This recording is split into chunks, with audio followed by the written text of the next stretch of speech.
tell us more about interpersonal behavior. There are villages and areas where we dug enough of any side. We know that there are little compounds belong to each family, that will sometimes surround the central area. We'd like to find that because that really then starts telling us about human relationships and family relationships between people and our community. We don't have that yet, but again, we're hoping. Okay. The final occupation, the very final time when people show up on this site, on this landform, is at the very top of the archaeological site. And to be honest, we didn't notice it when we first dug there. Part of the site was discovered, as I said, when they graded away roughly about 30 inches of deposit.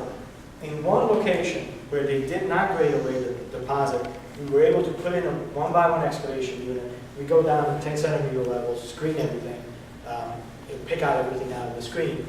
And in that one unit, we found the thin lens of deposit, roughly about maybe 10 centimeters out of the 60 centimeters that had material in it. One projectile point came out of it. It didn't fit the time period that it needed to.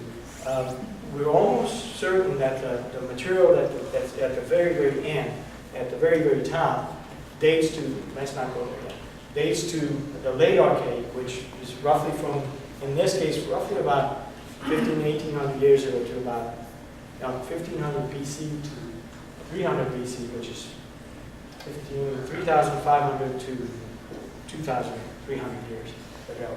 So it's a narrow window.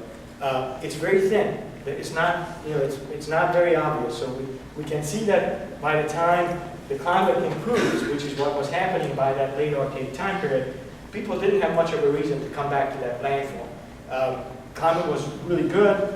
People started to abandon all these locations along the Edwards Plateau edge, along the escarpment, and going out into South Texas, going off into other parts of the state, especially south, from the Frio and Oasis River and then south to the Rio Grande, because climate now is returning to normal. Precipitation returns. It's not as warm and dry as it was before, so everybody sort of rushes out of this oasis, which is what it was before, and starts occupying the area that really they have limited access to for the previous 3,000, 4,000 years. And so the occupation of the site reflects that, in that it's suddenly the last episode of occupation is very, very thin. As if people remember, oh yeah, we used to camp there, let's go back there and take a look at what it's like. And that's it. We don't find parts, we find maybe in that zone that we were excavating, I think we found 200